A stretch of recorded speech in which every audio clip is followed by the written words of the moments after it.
Hey everyone, we are coming to you live today from Disney's Hollywood Studios. Jeremiah is in the park. I am Mac in LPHQ. Jeremiah, what's going on there today? Well, today is a big day for Disney's Hollywood Studios. Bob Weiss got a window. Oh, wait, that's not it.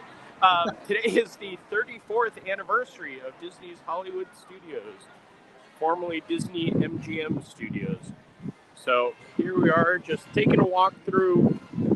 I'll go out on a limb and say this park has always been a constant favorite. Epcot will always be my all-time favorite, but this park continually is, every change seems to be something that is just improving the park, where Epcot, we lose water fountains and get big piles of dirt for years. That's fair. Yeah, I'm with you. I love Hollywood Studios. I have a hard time picking any favorite of the Walt Disney World parks, but yeah, I definitely enjoy a day in Hollywood Studios. You have a hard time picking any of your favorites that's not It's Ever Magic Kingdom. So yeah, we're here to walk around. Please, if you're in the chat or just watching us, go on the chat and say stuff to us. Mac and I can entertain ourselves, but we don't feel like we entertain anybody else. Yeah, so if you have any questions for Jeremiah, or if you want to see anything specific, feel free to drop a comment in there. One of the things I did allude to when we opened was Bob Weiss, current, he's still part of Imagineering somehow, did receive a window today, which is right there. It says Flower Street Pictures, Bob Weiss, Studio Head, Our Productions, Entertain the World. Bob Weiss has done quite a bit. I don't think he was the head when the Galaxy's Edge project started, but he was pretty much the band that's been over it while all that had been happening. So it is fitting that he has a window here, and I'm going to go out on a limb and say he is the first and only person to actually receive a window here at Disney's Hollywood Studios. I mean, Eddie Valiant has one, but I don't think his counts. Why doesn't that count? He's a made-up character, man. But yeah, character we'd love to. I do think Bob Weiss is the only actual Disney, window. Yeah. I mean, don't quote me on that. I'm not overly familiar with the random windows that are here, but I was going to say, now I'm going to have to check windows next time I'm there, because I haven't really ever paid attention to that.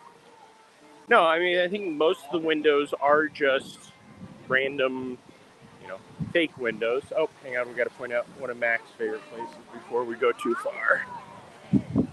Are they serving food at the bar yet? Let's peek our head in. This is the Tune-In Lounge attached to 50's Primetime Cafe, and so you can go in here and you can get drinks, but they haven't been, since they reopened, post-COVID.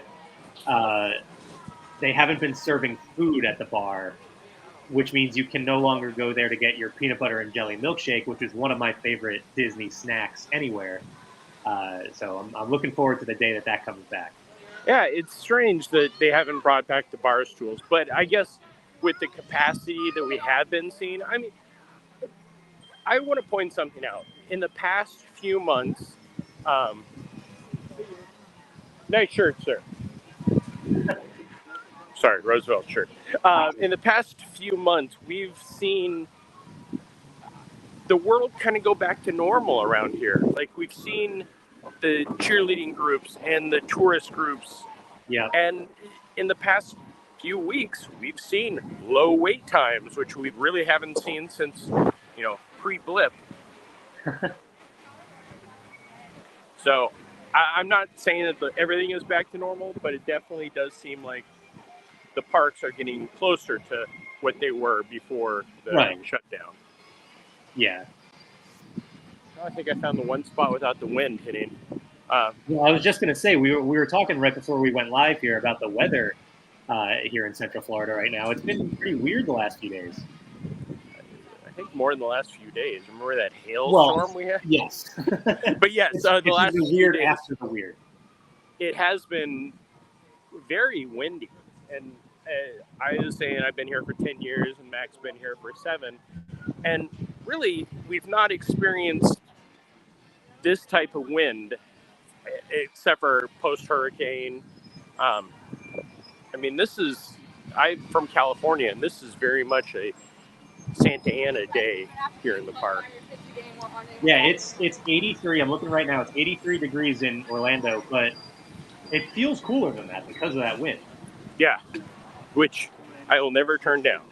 Right. Oh no, of course. We don't get a breeze. Whenever we get wind like this in Central Florida, it means there's a storm coming. And as you Yeah. can see from the sky, there's no storm coming anytime soon. So it's really nice. No, it's very strange. I was driving in and I could feel my car kind of wobble, which isn't a normal thing. Right. So I stop here at this location because, Mac, can you name the only thing that was running on opening day that is still active here at Disney's Hollywood Studios? I'm going to go ahead and guess. I'm just going to go out on a limb and say Indiana Jones Epic Stunt Spectacular. That is correct. Even though the attraction did not officially open until a few months later, it was in soft opening on opening day. That's And so funny. that is it. It's so bizarre to have the opening day of a park and immediately soft open an attraction. Yeah. It's one of those things I've argued with many people over the years of, nope, it wasn't there. It wasn't an opening. I was like, it was open on opening day. It wasn't, the grand opening wasn't, I don't actually remember when the grand opening fell, but yeah, it was definitely running on opening day. Well, was that the reasoning for it? Did they want to have a grand opening specifically for Indiana Jones? I don't think so. I think it may have been just the normal, hey, this is a stunt show. This is the first time we're doing something like this. We're still working out all the bugs. Interesting. But yeah, it's one of those, again, at some point there will be a book written about opening day of Disney MGM Studios, and hopefully we'll get more information on that. I doubt it, but Right. It would have to be the exact right person writing something at the right time. Yeah, the actual opening day Indiana Jones still does work for the company. He actually still works for the stunt show. So, wow, very cool. That's something at some point I need to track him down and ask him about it, I guess. Yeah. Okay, so we're going to play a game, Mac. You and I can play this game pretty well. That is the second Roosevelt shirt I've seen today. So nice. Still no return of the Jedi Training Academy, but it is still a great photo spot.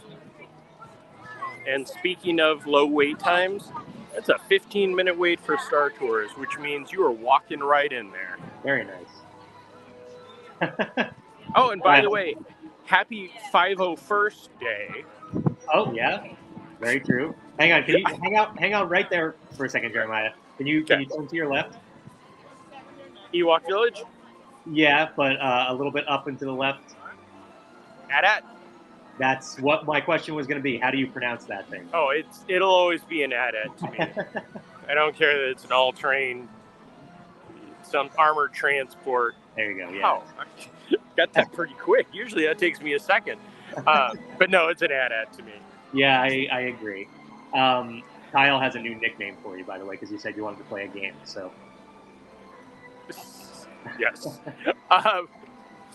So this is one of the close to opening day attractions also. This one was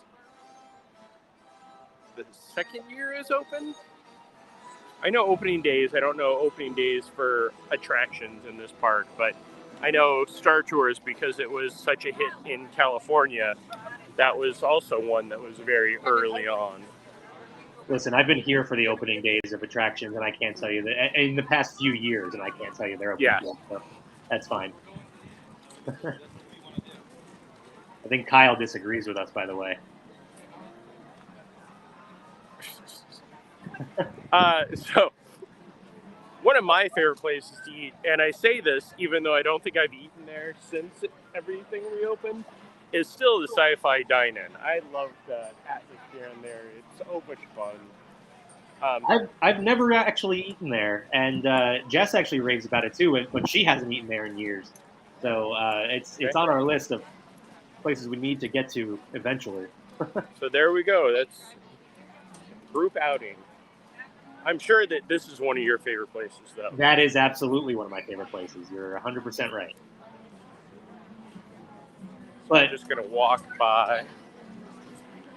Speaking of, well, actually, real quick on Baseline, the playlist that they have in there, the music that they play, is like a lounge version of popular songs, and it's so good. And you can find the entire playlist on Apple Music. Just a pro tip. Yes. I was actually just walking by and listening because it's so interesting. Some of the songs that they have on there just make no sense, but it's still fun. But speaking of restaurants in this park,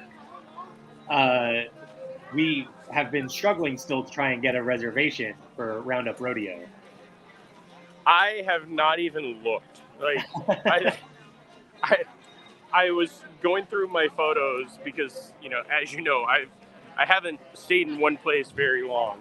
And I've been wanting to eat at Roundup Rodeo other than just the samples I had at the media event. But I haven't gone in to look at anything in a while. But yeah, I definitely want to do that. And I feel like that's also, we should just do that and Sci-Fi Dine-In back to back. If I go to Roundup Rodeo, I don't think I'm eating anything for the rest of the day. Yeah. No, I have been able to get reservations for Roundup, but it's always at like 9:30 at night, and I don't want to eat that much barbecue that late at night. So yeah. Trying to play around with it, and we just haven't been able to get the right timing yet. So we'll get there. No. Oh, wow. So other things that are new to me that only you and I will care about, they removed the gate. Oh, okay. So they've had this whole seating area is open now? Yeah, it looks like it. I mean, they have the fencing, but the gate, on both sides have been removed. Cool. That's nice, because that was always a little bit of a pinch point. Stage 1 still closed after 3+ years. I mean, it will be open in just a few days on May the 4th. That's where the commemorative merchandise will be released. Oh, which cool. Okay. I don't know if we've picked it up, and I don't know where the information officially came from, but they are going to be doing the virtual queue for the merchandise that day. So that'll be something. We will, on that day, you want to do that, because I know last year there was hours and hours of wait, and most of the stuff was available on Shop Disney or in one of the other little shops. So the virtual queue will be nice. And another shop that has not opened, and I know this one always makes Doobie sad, is It's a Wonderful Shop. It is weird. Like all the parks have their Christmas shop. It is weird not having one. Well, I mean, this shop, that shop was always low traffic, because I feel like if you come out of Muppets, you either go right into Stage 1, which, again, why that hasn't opened doesn't make any sense, or you cut up the walkway. Yeah. So the It's a Wonderful Shop was always just a nice little shop. I could always walk in there and not have to worry about any crowds or anything, but we're getting to the point now where we're so far removed from the blip. I feel like we should almost be back to normal. So I want to say hi to Sonia. Hi, Ryan. Hi, Pikachu. Hi, Pikachu. Hi, Broken Jeremiah. Rebecca asked for specific recommendations. I assume from Baseline. I think that's what we were talking about at the time. I don't know that I have any specific recommendations. It's just a great place to go, grab a drink and enjoy that atmosphere of that bar. They do cycle through their taps occasionally, so you'll have some different beers. They do have Blue Sky soda. I think it's the Black Cherry Blue Sky soda. Nope, they got rid of the Blue Sky. No, oh man, it's Yep. been a while since I've got in there. So that was one of our go-tos. Also, was if we wanted just a refreshing drink on a hot day in the park, we would go and grab a Blue Sky from there, and they actually did free refills too, so you could just take your cup Yeah. back there. That's No, unfortunate. all the Blue Sky from there. Polite Pig had it, Yeah, and there was one other one that I used to like. That was the go-to because I love Blue Sky soda. But yeah, it was. They've removed all of that. I think it's mostly because it wasn't looked upon as a success by the actual Coca-Cola company, or I think it's a subsidiary of Coke. So you can still as are purchase most it. things. Yeah, Disney, Um, a subsidiary of Coke. Good point from Rebecca too. I've been hoping Muppets Mayhem will prompt enough interest in Muppet merch that it reopens. Um, yeah, I'm looking forward to Muppets Mayhem. I don't know if I think that will be the case though. I showed my my concern because we are all in the now streaming mindset of if they drop all the episodes at one time, they've given Right. up faith. But Netflix does that with Stranger Things and everything. So Right. hopefully it is they're looking more at the demand, not at the just write off. Yeah, hopefully that is the case, and kind of we see a resurgence in Muppet content. But I thought that would be the case for Muppets Haunted Mansion too. So Yeah. Well, Muppets Haunted Mansion did a pretty decent job. Sadly, it was they didn't. I don't think they released enough merchandise to the public. Where right. like WDI and D23 had a lot of merchandise for us diehards, but for the normal guests coming in, if they watched Muppet Haunted Mansion, they didn't have much of an option of what to buy. I'm standing in Kyle, this. sorry, Go ahead. Kyle is going full Tony on us here, but hasn't followed this up just yet. So I'm standing in this spot looking at the entrance to Star Wars Galaxy's Edge, mostly because I'm waiting for either Goofy or Max to come yeah, walking by. I see some photo pass folks out, but nobody has made their appearance as of yet. So we'll wait a little bit longer. We don't have a rush because this park we usually finish in like 35 minutes. I do think this is the part that I can walk around the quickest. I always find myself making a very quick lap. Yeah. So, I know there are times where I'll be walking with Doobie and I'll be at Rock and Roller Coaster and I'll look up and be like, oh, we're at the 33-minute mark. That's not good. So let's play some history games, shall we? So what was this location when the park first opened, Matt? Sorry, real quick. Kyle followed up. Stranger Things got a split season 4, so that was his technically. Okay. We are in the Streets of America area, correct? Or are you talking specifically? Like, what are we talking about here? That wall? No, this would have still been the Streets of America. Okay. And on opening day, the Streets of America were not for walking down. It was part of the 2-hour tram tour they had on opening day. Which when I was lucky enough to come for my first visit, the tram tour was still cut down. I believe I could still walk, or I could walk the Streets of America area. But they did have the walk-in tour that the entire tour, I believe, lasted about an hour at that point, and then the animation tour lasted about a half hour. So, as opposed to massive tours that ate up most of your day on opening day, they split it up. So. Yeah, I don't think I got to this park until I want to say '97, so it would have been different by then. I was here. My first one was '96, and the tram tour was the short version, but they still had the Herbie in the backside. But where Walt Disney Presents and Toy Story Mania were, Toy Story Mania was the actual sound stage where the Mickey Mouse Club still had filmed. Right. So it was, still a somewhat working studio. So now we're walking into Star Wars Galaxy's Edge, which, if I could drop a pin and say exactly where we are, this I believe this area would still be Lights Motor Action. Okay. Oh no, I think we're still in the New York area where they had the arch. Yeah, I was gonna say I always thought that was back further, but Yeah. so that would make sense. Well, I guess we're technically both. I'm guessing that the helmet went on sale or something because there's somebody walking with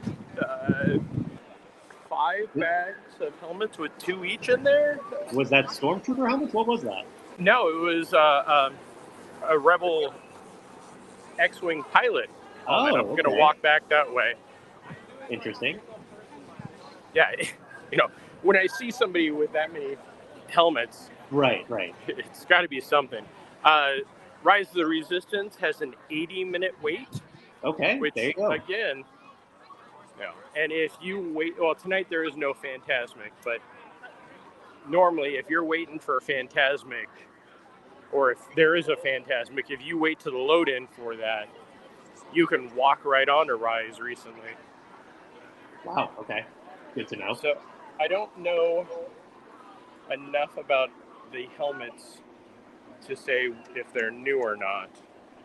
Those look familiar, but they could just be, maybe it's a different design or something. They have the different squadrons. Rebecca would probably know, actually, if she's still in the chat.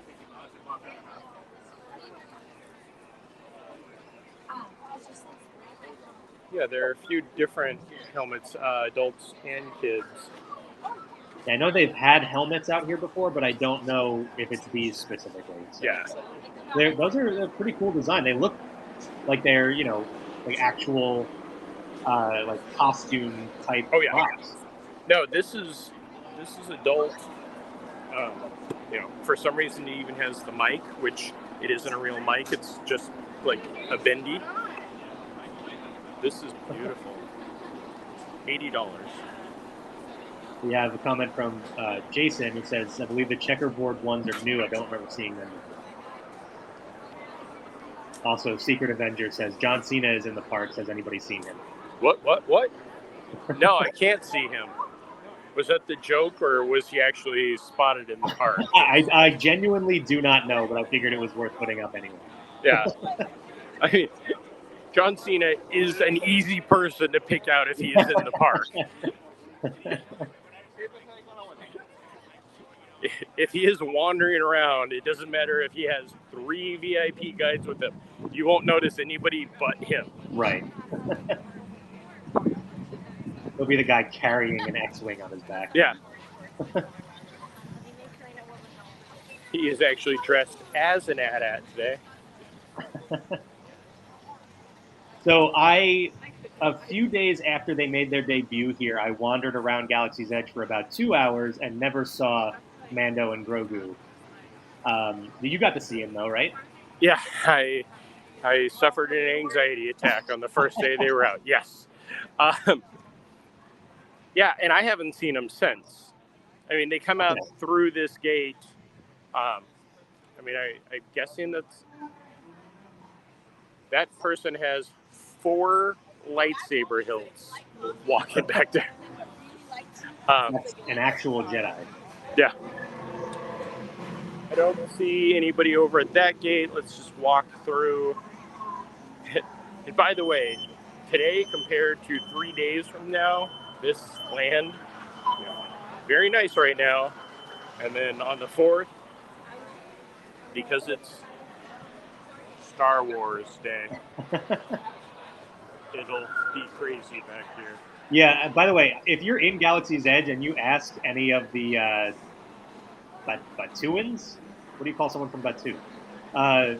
If you ask them what they're doing for May the 4th, they will ask you what you mean, because May the 4th doesn't mean anything to them. Yeah, they don't even have May. They don't care about NSYNC either.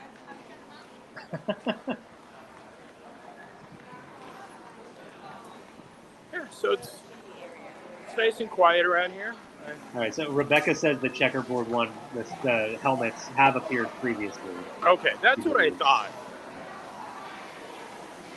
Colton is a big fan of Galaxy's Edge. And says that that person with the 4 lightsabers is trying to be General Grievous. You should go back and say hello there. I cannot do that justice, so I will not try. Here's another big difference. There's no line to get into docks, but on the 4th, Yeah. even though you can buy everything online and mobile ordering is the only way to do it, yeah. Cal Kestis lightsaber is released on that day. The Parks blog just put up an article about that, and it's limited to 7,500 pieces. So Okay.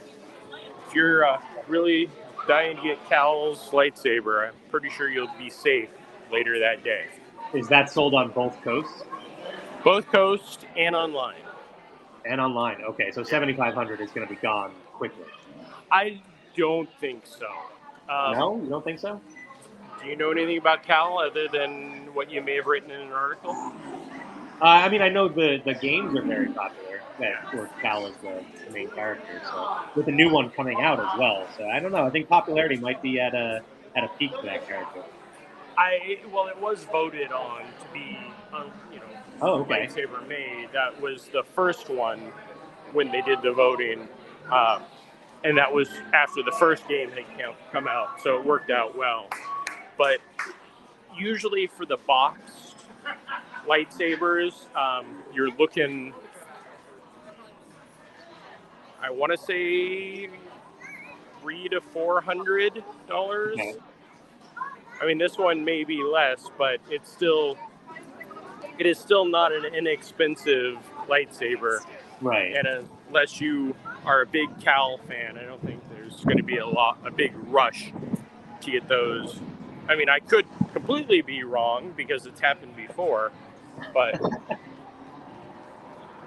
thankfully, I regret not getting the Ahsoka lightsabers a few years ago. The Cal, I've not played the game, even though everybody said it's a great game. So I have no attachment to Cal, other than he was the Joker on Yes. Gotham.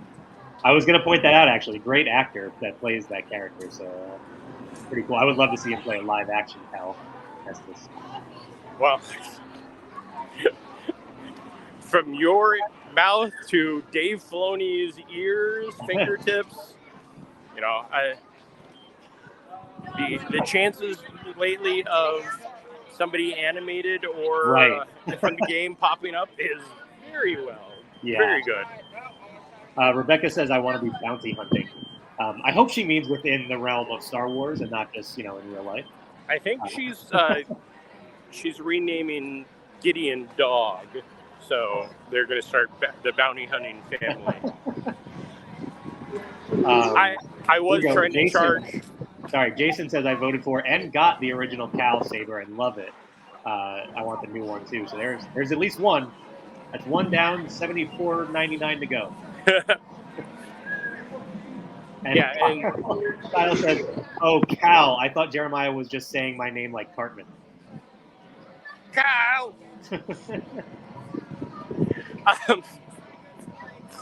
Thank you, Kyle, for keeping this entertaining for me. It's interesting in the land right now how it's kind of slow. It's not a busy day. I don't believe that is a port day for the Galactic Star Cruiser. It is not. And you do keep that calendar on your fridge, right? I do. That way I know what days to avoid coming to Star Wars Galaxy's Edge, because the massive crowd from the Star Cruiser. Oh, we got some First Order troopers.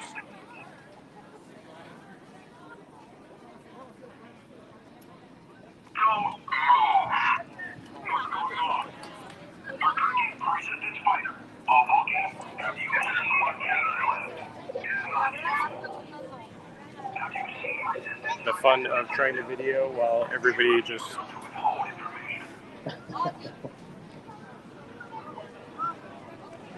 Troopers, if you're stopped for questioning, your cooperation is expected.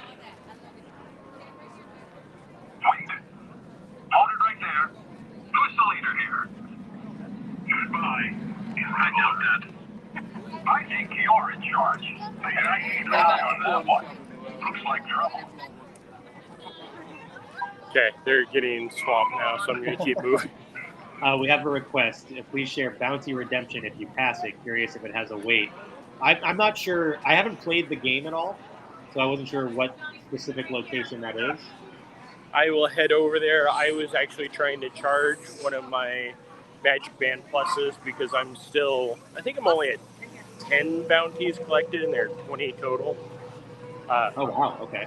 But yeah, I got a new Magic Band Plus and it needed to be updated. But in order to update it, you have to be at 60%. In order to be 60%, you have to plug it in and it takes forever to charge. So let's go into the shop.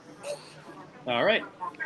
Add winter slowly. I can select which comments to appear. So if you have any questions or anything, let us know. We can throw them up there, and Jeremiah can do his best to answer for you. If I can't answer, I will make something up. I still want to get this at some point. Wait, what does he have? Okay, it's just the picture on the box. There you go. Okay, it looks like he had like Darth Maul style robot legs on the front.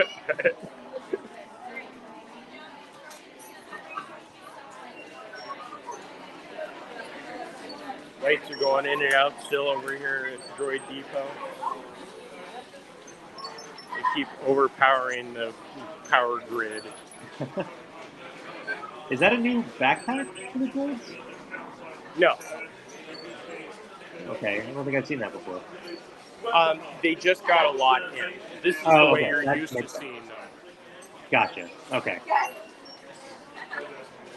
No, I believe Gideon has one from a few years ago.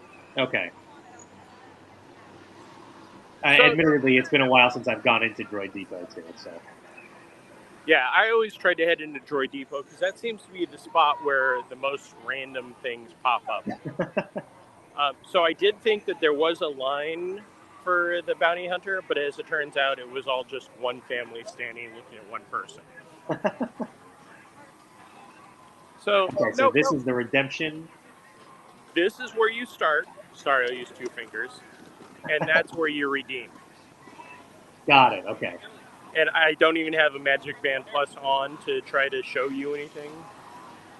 But, no, it's something fun. If you have a Magic Band Plus, and I always suggest coming later in the afternoon when it cools off some. And you can knock them out pretty nice. Or today with this beautiful breeze. But when it first launched, I can remember being out here doing it for like 3 hours in the middle of the afternoon. Just like, I'm going to sit down and stop hunting for a little bit. They can get away. It's okay. Yeah, and if you're not familiar, we are talking about Batu Bounty Hunters, the Magic Band Plus interactive game experience, whatever title you want to give it.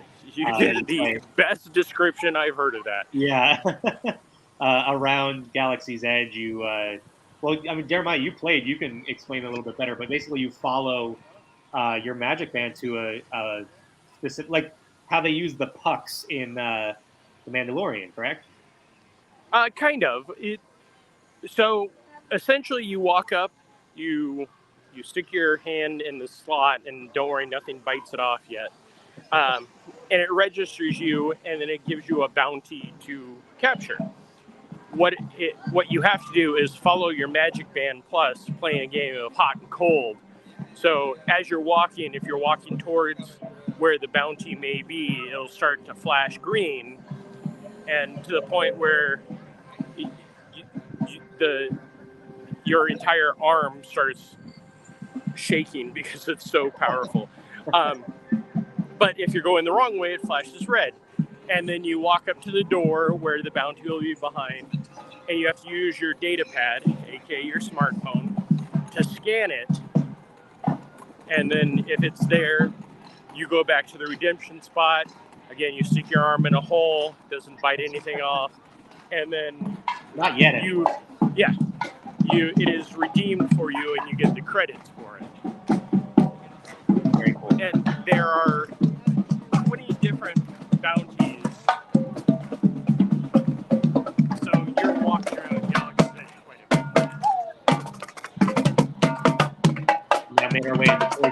man walking the Green Army man.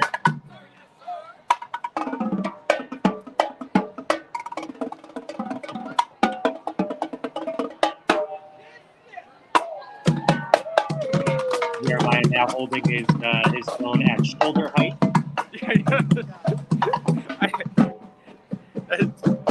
There are times I'm always, and this is something that many other sites will back me up on.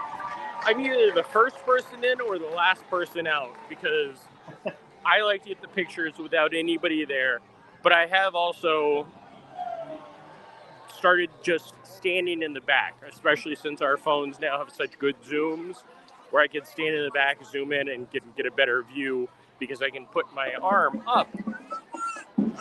Right. When I'm 6, so what are your arms? Your wingspan is each arm is 2 Roughly feet. your height. So, yeah. So the camera can be almost 8 feet in the air. So it's not like I'm blocking anybody if I'm doing that. But I don't do that during fireworks. Because you're a good person. Because I've been there many times. Oh, yes. One last tip on Batu Bounty Hunters from Rebecca, who said, it's better towards the evening when the sun isn't quite so bright. As the magic band lights up, it can be hard to see in the bright sun. So, yes. And there's also the problem with the Florida summers of your phone can overheat if it's out in the sun too much. And that is a heavy phone game, so the battery can go and it can overheat. So we've got Jesse and Woody out over here looking all fancy smancy. And a good reminder why we are here today, 34th anniversary of Disney's Hollywood Studios.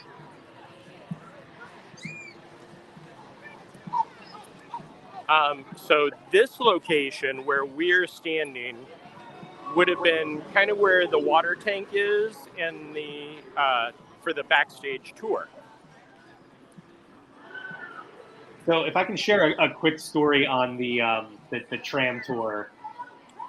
Like I said, I think I went in 1997. So I was young and was going with my family and my grandparents.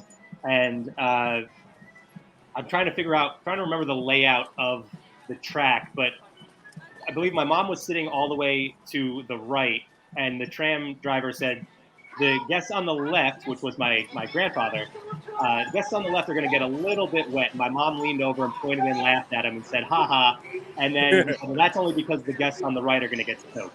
And she was like, oh no. So that joke, I don't think ever worked more perfectly than it did for my family in that moment.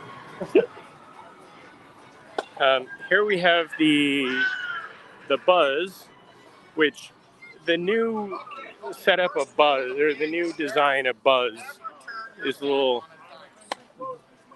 interesting. They've made the Buzz is shorter and has a bigger head, as he does in the Toy Story films. So when you see him now, compared to the past, it's kind of disproportionate. So it always throws me. Speaking of throwing me, what are those billboards ahead of you right now? 2 things that we'll never see again. Yeah. It's been a while since they've updated those, huh? Yeah. They had been on top of those for a while, changing them out pretty frequently, and now not so much. No, National Treasure, December 14th, Willow, November 13th, both of which are at the point where they've been canceled. Yeah. So,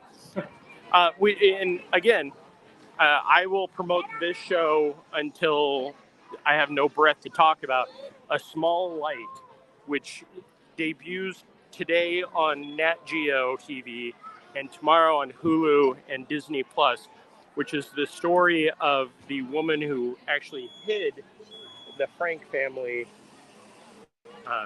Diary of Anne Frank, the famous. I'm not going to go into all the details, but that starts today, and that should be up there because it's something that is so well done for a historical piece. It doesn't feel like it's a historical piece. Have they put anything that was just National Geographic original up there. I don't know if I've seen anything outside of like, theatrical releases and Disney Plus. I know that we've had at least one Hulu up there, but I can't remember what it was, and it's been a while. And I'm focusing on this giant wall because in, what is it, the end of the month is when Edna Mode and The Incredibles and Sully will all be meeting at Pixar Place, which is on the other side of this wall, which is formerly Municiberg, which was just for The Incredibles. So it'll be interesting to see what's on the other side of the Wonky when it reopens. Yeah, I had totally forgotten about that. So I'm going to try and look into when that will be. So at the end of the month.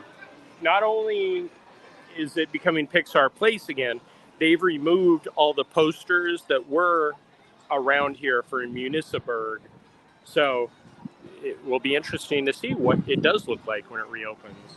A lot of people were just like, oh, they're just going to reopen the gate and let the people in for the first time in forever. But no, they're doing some changes. All right, we have a couple good comments here. I wonder what will replace Sully inside. Sully is currently still meeting in Walt Disney Presents, correct? He is not listed, but he is, and that is where Ariel will be meeting. And then, what do you like better, Great Movie Ride or Mickey's Runaway Railway?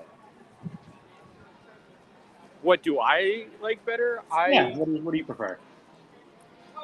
I think I know the answer, but... no, I prefer Mickey's Runaway Railway. Okay. I love Great Movie Ride, but, as this man said, these parks are not museums, and Great Movie Ride was literally a ride through a museum. Tell me when you start to lose me, because I know we get bad signal as we get halfway through here. Yeah, so far so good. Okay. But yeah, what about you? That's a tough question because I have a lot of nostalgia and fond memories of the Great Movie Ride, but Runaway Railway is a great attraction. Mm-hmm. I think I'd probably have to lean Runaway Railway. I think I'm so impressed with the technology of it, and it is a very fun attraction.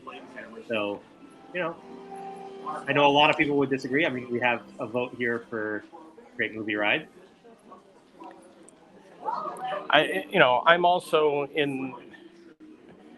If you ask me that about another attraction that replaced another attraction, I would say neither. Okay, this is where you start to lose me. So, it is starting to get a little bit saucy.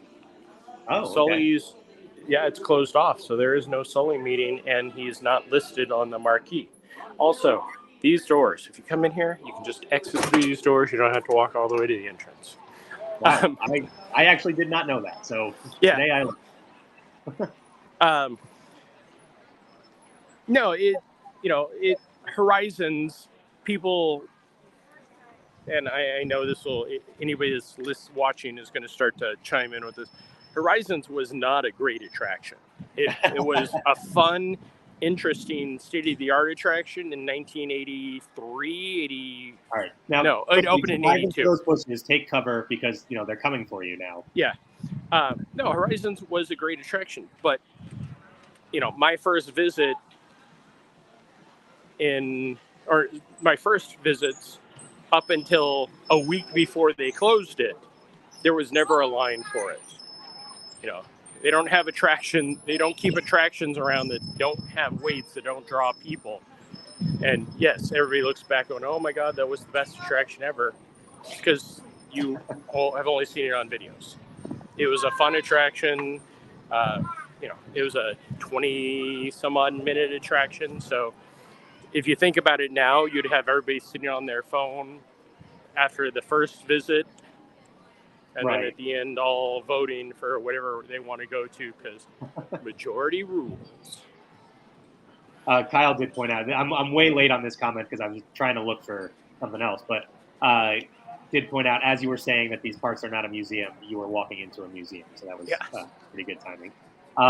Rebecca says, I prefer movie ride is Railway is too uncomfortable, which I can get. I mean, the way that it moves, it's not the most comfortable attraction. Yeah, it shakes you up, especially the conga part. Yes, yeah, absolutely. And Richard slowly points out that an alarm sounds as you open that exit door. Not really. You are allowed to exit through that door. Yeah. And then Jason says Runaway is way better, in my opinion. So there you go. Strong opinion for Mickey and Minnie's Runaway Railway. No, I love Great Movie Ride, but it hit the point after my like third or fourth visit, because when I was a cast member, I would come at least once a year, and then you hit the point where you've done a ride so many times, you're like, and yes, this is for a local or for the the frequent visitor, but that just like Horizons wouldn't have a line unless it was the middle of summer and everything else had a 3-hour wait. It wasn't a bad ride, but if you asked any kid, not Gideon, about half those movies, they'd know Mary Poppins. Yeah, as I now try to think back to other movies that were involved in. I mean, you would hope like Wizard of Oz. Well, okay, I'll give, and actually probably Wizard of Oz more than Mary Poppins. Right.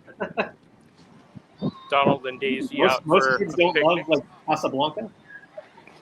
I don't love Casablanca. Kyle is forever just getting songs stuck in my head. Nothing new there. So yeah, now we're over by Brown Derby, one of the opening day restaurants, which I may, after this, go and see if I can do a walk-up reservation, because I could really go for a nice Cobb salad. Instead of heading down Sunset right away, we should probably head over to the Chinese theater, since that's what started it all. That's probably a good idea. It is getting a little choppy over here too, so maybe make your way. For some reason, in that area, it is always a little strange. Oh, there's Frozone. There he is. Yeah, they've been doing a good job with the characters out in this courtyard area lately.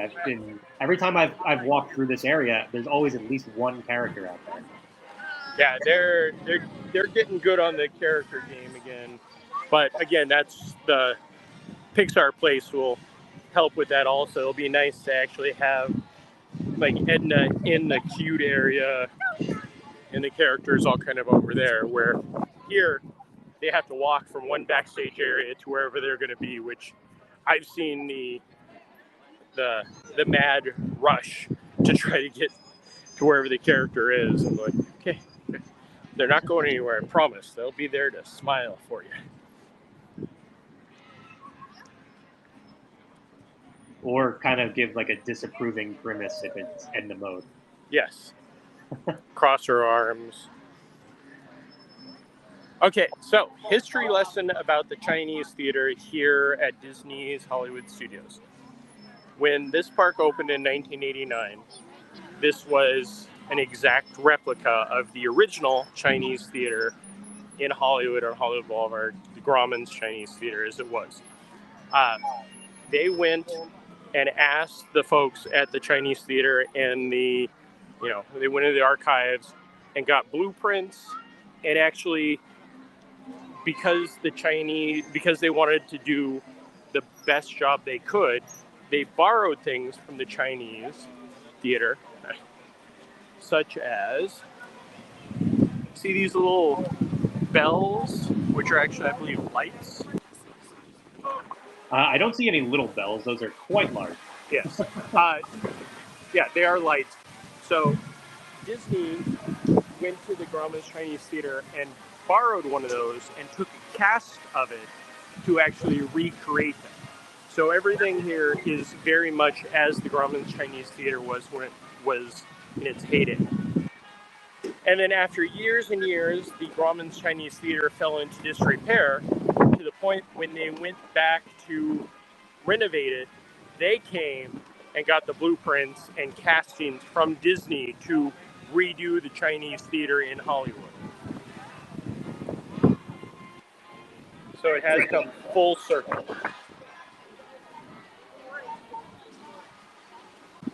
Trying to I find need them one. to.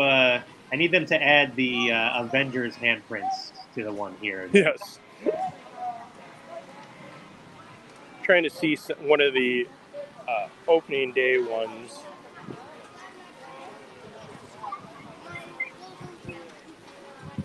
There we go.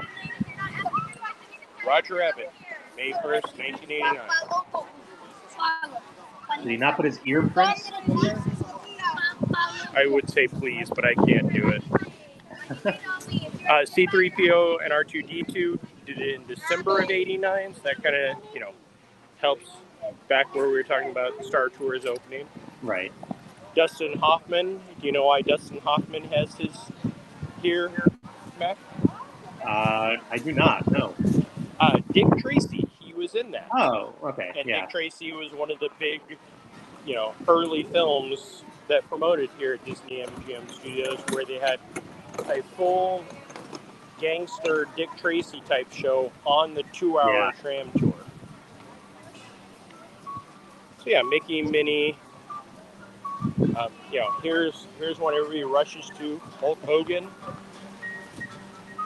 Very small hands for Hulk Hogan. Yeah, I mean, look at there. Well, Jeremiah apparently has hands like the slab of like a slab of concrete. So.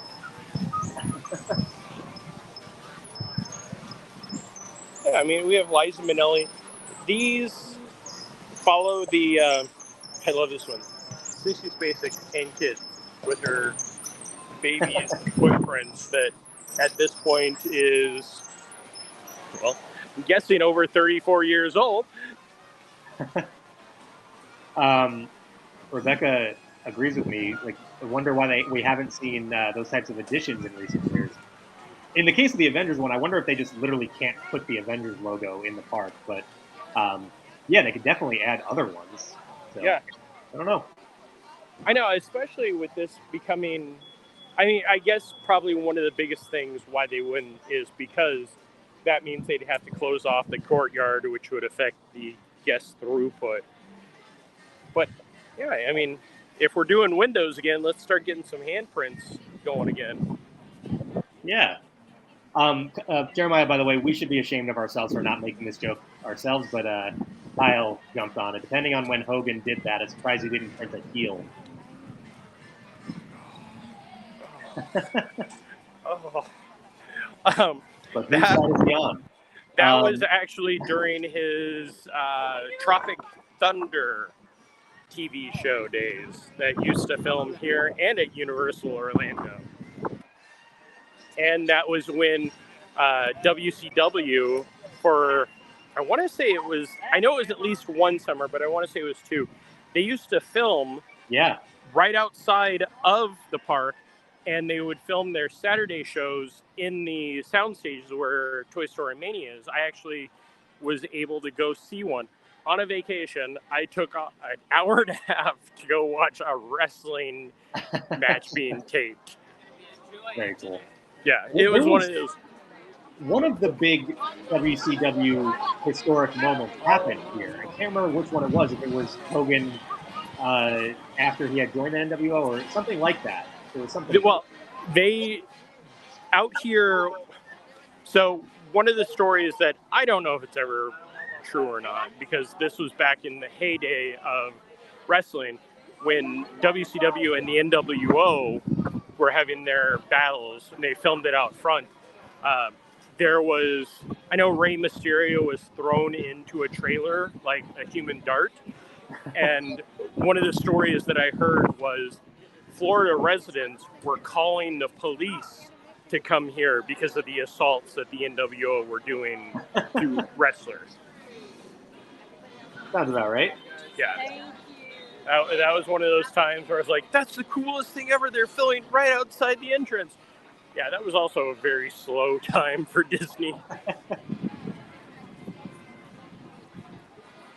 Kyle says his favorite memory of MGM/VHS Pass is meeting the Ninja Turtles. Yeah, there's some checkered past here. We had the Ninja Turtles. We had. Well, I was a huge Goosebumps fan growing up, so that presence here was cool. I didn't go to the Goosebumps. I was here when that happened. They also had Ace Ventura, Pet Detective. Yes, I remember that. I know that there was a couple other ones that were just dinosaurs were here. So wait, Dinosaur were here? What? The TV show Dinosaurs. Oh, okay. Yeah, sorry, I was like, I couldn't remember if it's dinosaur or dinosaurs. So I was like, dinosaur, we're here. Proper English, hard. Hogan. Yeah, I remember being really excited about the Goosebumps things. I mean, coincidentally, I don't remember a whole lot of it, and I just had a picture of myself in front of the Horrorland billboard, which was really cool. Yeah, there was a lot of fun stuff. Of course, the Honey, I Shrunk the Audience, like the playground set was really cool. One of the funny things, where the Goosebumps show was, which I've never even gone down that rabbit hole because I don't know Goosebumps that well, so I haven't gone looking for what the show was.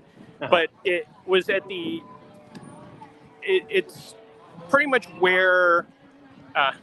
Funny enough, somebody just came out of one of the shops wearing an NWO shirt.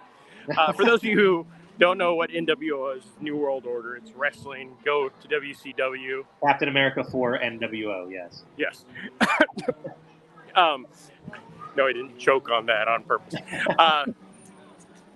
But where the Goosebumps show was also where they had put the nativity scene every year for the Osborne Spectacle of Lights. So that was always a funny one for me. Another thing I never got to see in this park, unfortunately. Oh, yeah. That's one of those things that people, think fondly with nostalgia of the streets of New York. The first year I did it, it was actually when the backlot was still here. So I got to walk and see Christmas lights all over the Golden Girls house. Very cool. S. Murphy says, my kids met Power Rangers at Old Hollywood Studios. Yes. Yeah, they've had, just every pop culture icon basically has a meet and greet in this park. Yeah, because sooner or later, Disney has owned, or a subsidiary has owned, or has been licensed. I can remember the Power Rangers were here up until the early 2000s. Oh, wow. Okay. Yeah. And again, they used to meet right where the Goosebumps were. I have a photo of one of the Power Rangers posing with one of the people who was in one of my parties in front of the nativity scene. Yeah, talk about a weird crossover there. There, to my recollection, I don't remember a Power Rangers holiday special. So no, although Netflix now has Power Rangers, so who knows? Yeah. Who else misses the backlot tour?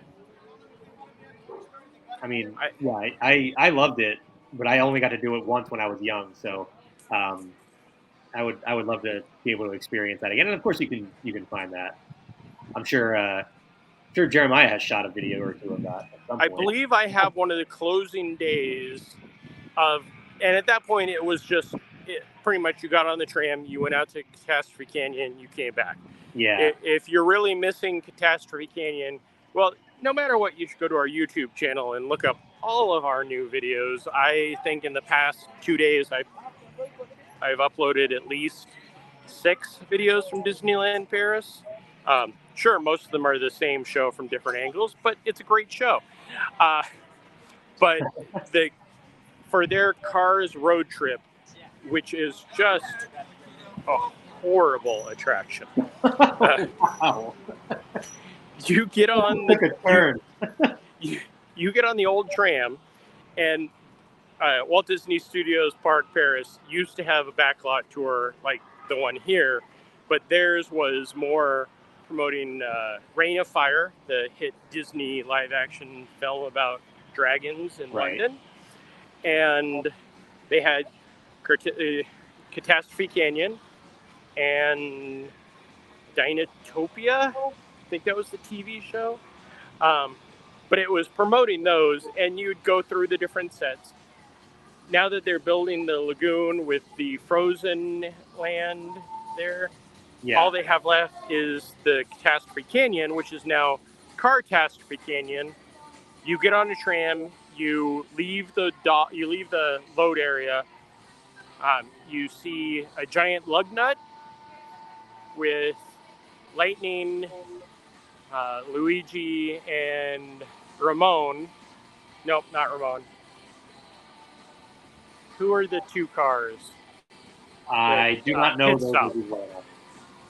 Where's Tony when we need him? He's the Pixar king. Anyway, you see static things of cars, and then you pull into Catastrophe Canyon, which is Catastrophe Canyon rethemed to cars. And if we're staying true to the storyline, you see a tanker truck die. Right. So, Luigi and Guido, by the way, those are the thank cars. you. Guido, yeah. Guido, pit stop. And then you pull out, and then you see Mater has created a Eiffel Tower out of car parts. And then that's also it. horrifying. I did it once on my first day there just because it was something new. And I hadn't paid any attention. Other parks, I try not to watch the videos just so I can go into it clean, and that was horrible. And then I realized I was on the wrong side, so I rode it again on my last day. And even though the tram wasn't full, I had to almost beg to sit on the side next to the Catastrophe Canyon so I could get a good video of it. So we have a video of that up on our YouTube channel. There you go. You can check that out. As Kyle points out, we also have a video of the drone show without the drones. Yes. We have two different videos of drone shows without the drones. We have D-Light, which without the drones is 3 minutes shorter. And then we have Avengers Power of the Night, which without the drones is an okay show. With the drones, if you've not watched it, you need to go watch it. It's one of the coolest shows. Just to be clear, we do have videos with the drones as well, correct? Yes. Yeah, so you can check those shows out on our YouTube channel right here as soon as this video is done. Yes. So let's walk up to Tower of Terror one more time. I also wanted to point out, I threw these up on the screen before, but Rebecca and Jason also shared their love for the Osborne lights. Tower of Terror is a 95-minute wait. I'm guessing there's only one shaft working right now. Yeah. I believe that's been the case for a while, hasn't it? I know they've been doing a lot of work, but... Yeah. And then Rebecca says, I miss Disney Studios as home to movie parades like Hercules, Mulan, and even the stars in Motor Car or Pixar Fun One. There was the Pixar Play Parade. Play Parade.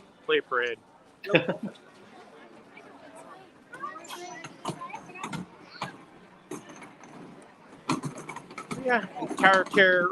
Really, I think if there was one thing that put the Disney MGM park on the map, it was this attraction. And it is still... Yeah, I mean, this is definitely one of my all-time favorites. People ask me all the time, you know, when you're the friend or family member that lives at Disney World, more or less, you get asked all the time, what is your favorite park? What is your favorite attraction? And I don't really have a solid answer for either of those questions, but there's like a top tier. And to me, this is one of those top tier attractions. Yeah, this is always the top. You know, it depends on what type of person you are. Rise of the Resistance is an amazing attraction. Right. But yeah, this one, with a new mug. Oh, that's funny. Elevator repair. Yeah. With Goofy. Okay, good. It's just the mug. I think we've got everything else.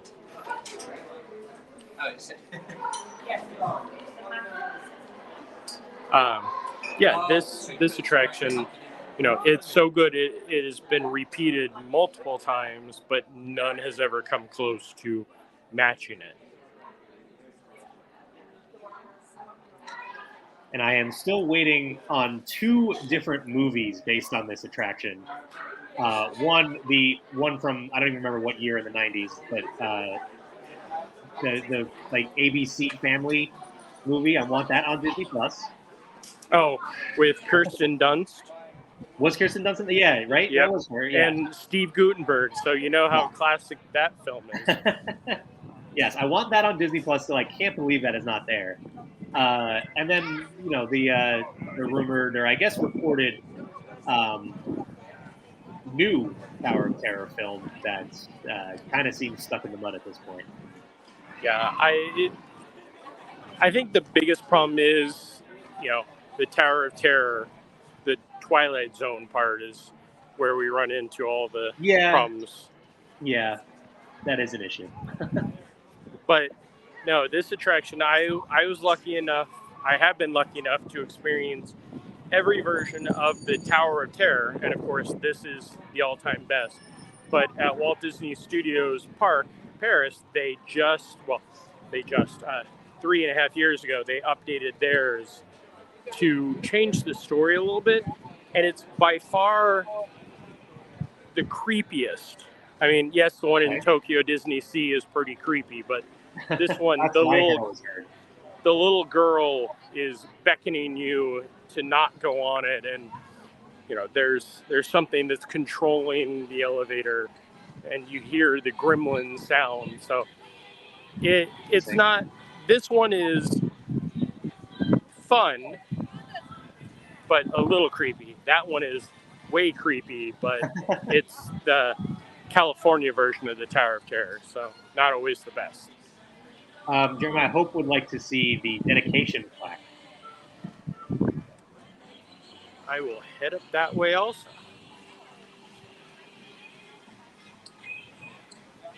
Hey, look at that. We're over an hour. We are. And amazingly, we didn't just spend this entire time talking about Guardians of the Galaxy Volume 3. I know. Which I am all about.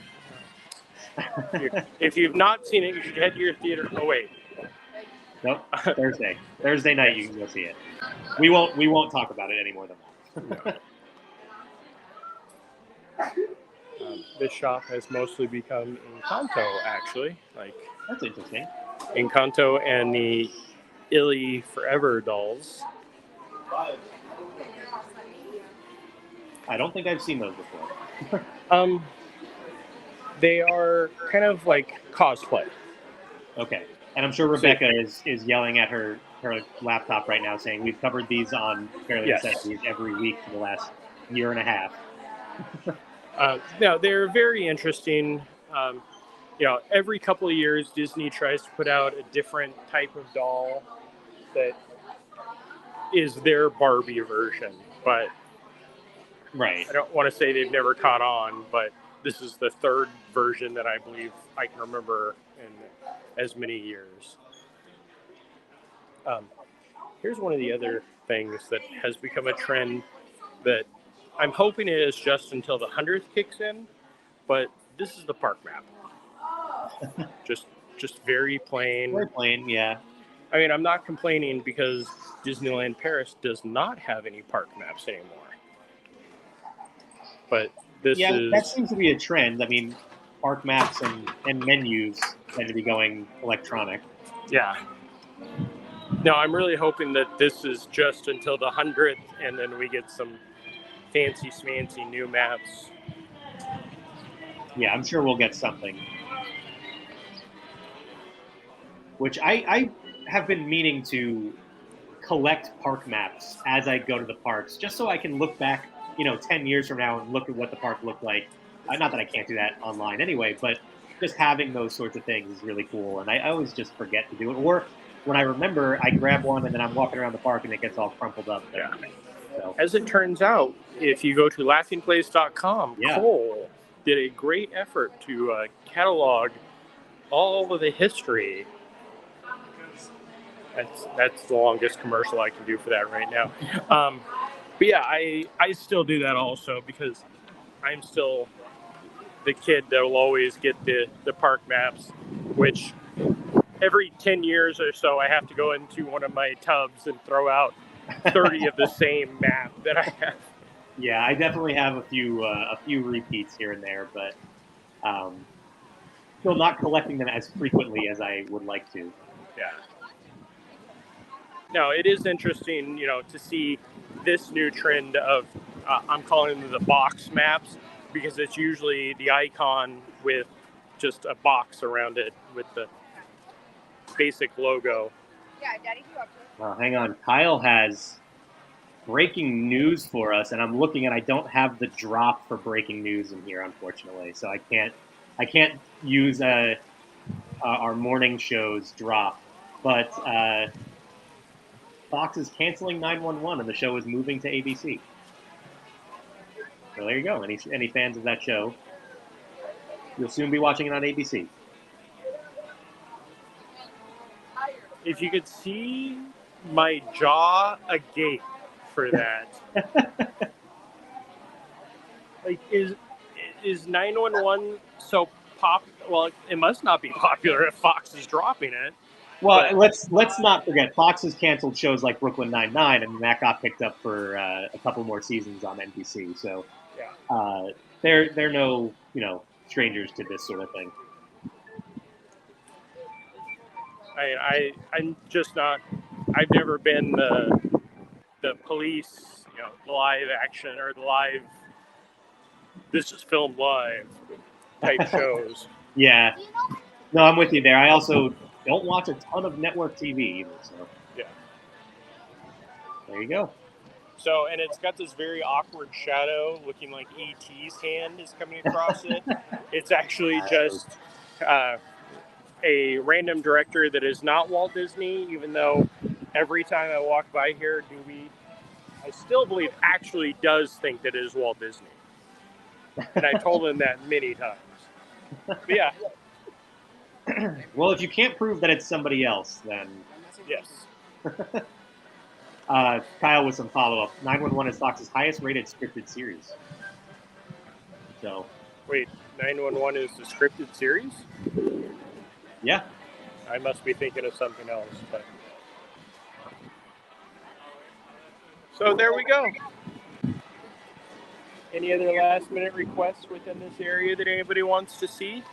don't have anything coming in the chat right now. No, I think we covered the park. We went through some of the history of the park. It was a good way to celebrate the 34th anniversary of Disney's Hollywood Studios / MGM Studios. Yep. Let's see what 35 brings us next year. Yeah. I never know what anniversary they're going to choose to celebrate. Will they do something special for 35? I don't know. In the past, it's usually been the 5s and the 0s. Right. But I feel like 35 is kind of it's an anniversary. Well, they did Epcot 35. They did a special fireworks tag for that. Yeah. So, I don't know. Maybe. Who knows? We have a year to figure it out. No, I'm really hoping that it does. Right now, though, this park has got some expansion areas that could come in handy. We do have a Destination D coming up in a few months. And then next summer we have the D23 Expo. So who knows what we may hear. I personally think we're going to hear first about something coming to Disney's Animal Kingdom, which just celebrated its 25th a few weeks ago. And then, let's see. We have the 25th of Animal Kingdom, the 40th of Tokyo Disneyland, the 31st of Disneyland Paris, the 34th of Disney Hollywood Studios. Am I missing any, Kyle? And then we have the 100th. Yeah, well, when you make this many things, it's just about every day. I mean, look at our morning show. We have this day in Disney history. Every day is the anniversary of something Disney. So, Tammy, real quick, one last question here. Wants to know, when will Voyage open again? That one we have no information on. I guess that may depend on a certain film coming out shortly. Yeah, I would think that has something to do with it. Yeah, I don't know if they would go through and update it all, because that is a very performer-heavy show. but Yes. hopefully. Sorry, Kyle pointed out that every park is having a birthday this year. Okay, I'm sorry. Within the past month. Is that better, Kyle? But yeah, I would guess that if there is anything for Mermaid, we'll be hearing about it as the new film comes out, which I would love an update for it, because watching the same VHS film that's been in there since 1991, I think, 92, is a bit difficult. Yeah, I would like to see it return in any capacity, to be honest. Just having something else there would be cool. Especially if you want to go on rides, you get Indy, Mermaid, and Beauty and the Beast at the same time. Yeah, the parks exactly. All right, so I guess that's going to wrap it up for us here. Later on today, we do have Parks Talk coming up at 4 p.m. Pacific, 7 Eastern. Jeremiah, you're going to be a part of that, right? I will be. Thank you for that time check, because I was going to say it. I'm like, I can't remember Pacific and Eastern right now. Yeah, that'll be it for the day. And then tomorrow is Disney Trivia Live and the morning show, possibly. And we'll stay tuned, like us, subscribe, ring the bell. That way you always know what we're doing. We're getting back into the swing of doing stuff, it seems, not just every day, but every couple of hours. Oh, yeah. I mean, depending on the day, you might see us pop on quite a bit just to break down whatever's going on. But yeah, that's going to do it for us here from Disney's Hollywood Studios. Thank you, everyone, for joining us, and we'll see you real soon. We'll see you in the movies. See what I did there? Nope. Bye, everyone.